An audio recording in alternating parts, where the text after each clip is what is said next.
গণতন্ত্রের জন্য যুদ্ধ করছে, একটি ভোট দেওয়ার জন্য যুদ্ধ করছে। শুধুমাত্র বাংলাদেশের প্রধান দাবি আমি ভোট দিতে চাই, আমি আমার অধিকার চাই। 5 বছর পর পর ভোটের দাবিতে বুকের তাজা রক্ত রাজপথে ঢেলে দিতে হবে, এটা কোন রাজনীতি? এই জায়গা থেকে আমাদের বেরিয়ে আসতে হবে। দেশ যদি এভাবে চলে তাহলে আগামী প্রজন্ম, আপনারা যারা আজকে বড় রাজনীতি করেন, যে কোনো দলেরই হোক, আপনাদের প্রতি মানুষের সম্মান দূরে থাক, ঘৃণা জন্মে যাবে। সেই জায়গাগুলিতে জাতীয় পর্যায়ে নেতৃত্বে যারা থাকেন তারা অবশ্যই বিষয়টাকে বিবেচনায় নেবেন। গতকালকে ওবায়দুল কাদের সাহেবের বক্তব্য শুনছিলাম, খিলগাতে ওনাদের একটা সম্মেলন ছিল। ওনার বক্তব্যে উনি 7বার সাহসের কথা বলছেন, খেলা হবে। আমি জানি না কিসের খেলা হবে।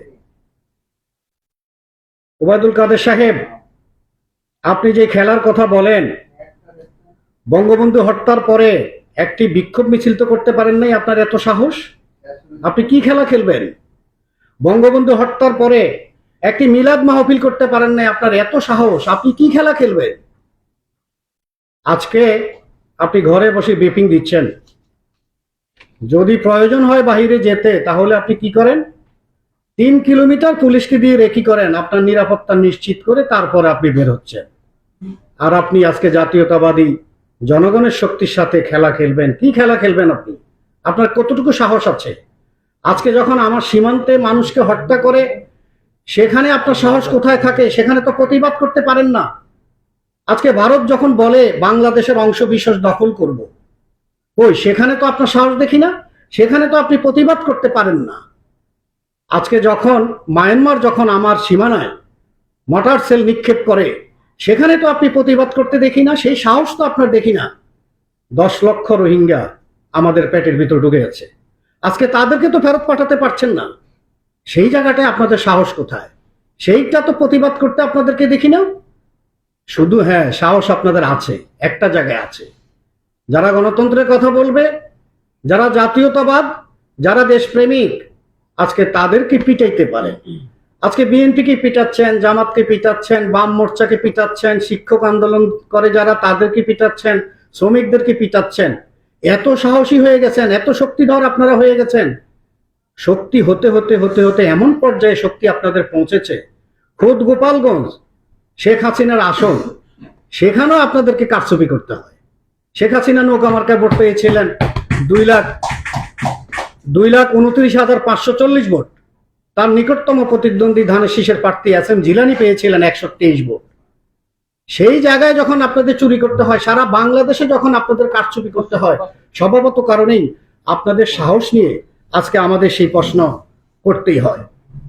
আজকে একটা জিনিস আপনারা খেয়াল করবেন, আমি হয়তো একটু 2-3 মিনিট সময় বেশি নিচ্ছি, যে বাংলাদেশের চলচ্চিত্র নাকি এখন মন্দা যাচ্ছে। তো কেন চলচ্চিত্র মন্দা যাচ্ছে? কিছু লোকের সাথে কথা বলে জানতে পেলাম যে ওনারা নাকি হাসাও মাহমুদের কথা শুনবার জন্য অপেক্ষা করে, ওবায়দুল কাদের সাহেবের কথা শুনবার জন্য অপেক্ষা করে। ওনারা যেসব কথা বলেন, বাংলাদেশে এত অভাব অনটনের মধ্যে একবেলা খেয়ে না খেয়ে মানুষ বেঁচে আছে, এর মধ্যে একটু কৌতুক, একটু হাসি, একটু বিনোদনের প্রয়োজন আছে।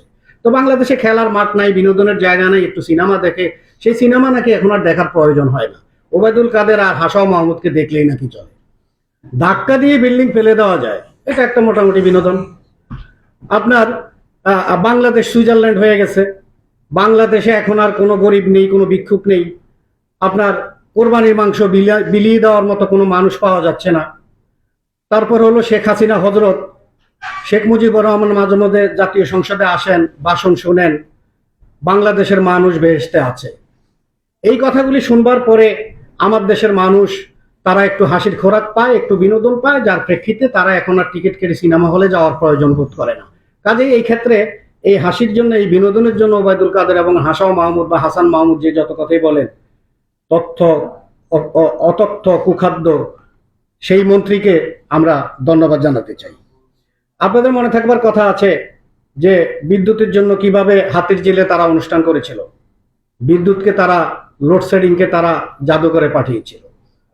তারপরে বিদ্যুতের সংকট দেখা দিল, আমরা শুনলাম যে 4 ঘন্টা লোডশেডিং থাকবে, পরবর্তীকালে আমরা পেলাম 8 ঘন্টা লোডশেডিং।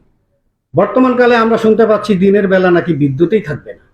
এই যদি হয় আমার উন্নয়ন, এই যদি হয় আমার উন্নয়নের মডেল, তাহলে কি হবে? আজকে আওয়ামী লীগের নেতারা খুব একটা উন্নয়নের মডেল এটা এখন আর খুব একটা বলে না। উন্নয়নের মডেল এই শব্দটি সম্ভবত বিলুপ্তির পথে, এটা সম্ভবত আর তারা বলবে না। তারা সম্ভবত এখন লজ্জা পেয়েছে, মুখে মুখে যে উন্নয়ন এটা এখন আর হবে না। শুনতে পেলাম যে ইউরোপীয় ইউনিয়ন এবং বিদেশিরা বাংলাদেশে উন্নয়ন দেখতে আসবে। যে বাংলাদেশে এত অল্প সময়ে এত উন্নয়ন কি করে হলো? তো যতটুকু জানতে পেলাম যে উন্নত বিশ্ব বাংলাদেশে আসবে এবং তারা বাংলাদেশের উন্নয়নটা দেখতে আসবে। তারা অবাক হলো যে আমরা আমাদের অবকাঠামো, আমাদের যেই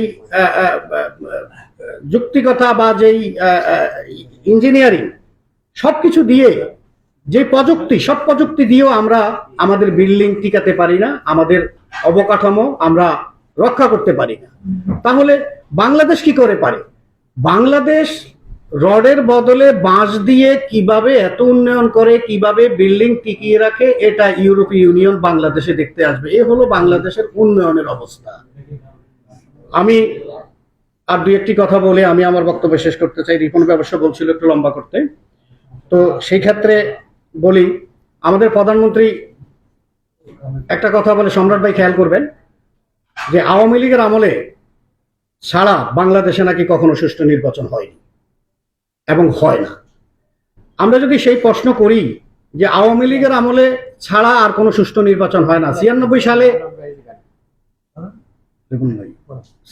সালে নির্বাচনের পরে শেখ হাসিনা প্রধানমন্ত্রী হয়েছিলেন। তো সেই নির্বাচন তো আওয়ামী লীগের অধীনে হয়নি। তো সেই নির্বাচনটা যদি সুষ্ঠু না হয়, তাহলে শেখ হাসিনা কি বৈধ প্রধানমন্ত্রী থাকতে পারেন? 2008 সালে যে নির্বাচন হয়েছিল সেটা তো আপনার অধীনে হয়নি। তো সেই নির্বাচনটা যদি সুষ্ঠু না হয়, তা আপনি কি বৈধ প্রধানমন্ত্রী থাকতে পারেন? 2014 সালে নির্বাচনের আগেই 154 জন নির্বাচিত হয়েছে, সেখানে তো আপনি এমনি অবৈধ আছেন। 2018 সালে 30 ডিসেম্বরের নির্বাচন 29 ডিসেম্বর রাত্রিবেলা করেছেন, সেই নির্বাচনে আপনি প্রধানমন্ত্রী, সেখানেও তো আপনি অবৈধ প্রধানমন্ত্রী আছেন। তা আপনি জনগণের সাথে আপনাদের সম্পর্ক কোথায়? আপনারা 2008-এ আসছেন ষড়যন্ত্রের মাধ্যমে, আপনারা 2014-তে আসছেন বিনা ভোটে, আপনারা 2008-এ আসছেন রাতের ভোটে, আপনারা 2024-এ করবেন ইভিএমে। কাজে আওয়ামী লীগের সাথে জনগণের কোনো সম্পর্ক আছে এটা বিশ্বাস করবার কোনো কারণ নেই, এটা মনে করবার কোনো কারণ নেই। আমি আরেকটি বিষয় কথা বলি। বাংলাদেশে আজকে জনগণ এই ফ্যাসিবাদের বিরুদ্ধে রাস্তায় নেমেছে। লক্ষ লক্ষ মানুষ আজকে তাদের ঝুঁকি নিয়ে সরকার পতনের আন্দোলন করছে।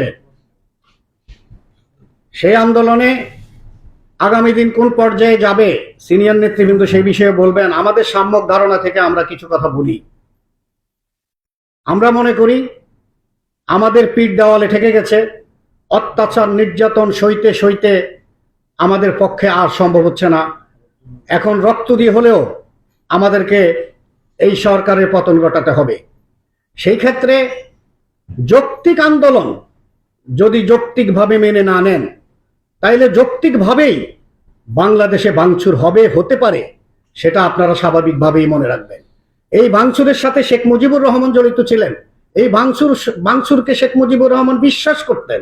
52, 69, 71 এবং 90 সালের কথা যদি বলি, এবং 2001 থেকে 2006 সাল পর্যন্ত যদি বলি, তাহলে ভাঙচুরের রাজনীতিতে আপনারা যেভাবে করেছেন, মানুষকে অত্যাচার নির্যাতন করে লগি বৈঠা দিয়ে মানুষকে হত্যা করে যেভাবে ক্ষমতায় গিয়েছেন, আজকে বাংলাদেশ জাতীয়তাবাদী দল নয়, শুধু দেশপ্রেমিক জনগণ সকল মানুষকে আজকে ভাবতে হবে, শান্তিপূর্ণ আন্দোলনের মাধ্যমে যদি এই সরকারের পতন না হয়, তাহলে আপনারা যেই পথে ক্ষমতায় গিয়েছিলেন, আজকে জাতীয়তাবাদকেও সেই পথেই ক্ষমতায় যাওয়ার চিন্তা করতে হবে। আমি সবাইকে ধন্যবাদ জানিয়ে আমি আমার বক্তব্য শেষ করছি। আসসালামু আলাইকুম। ধন্যবাদ রিপন ভাই, অত্যন্ত গুরুত্ব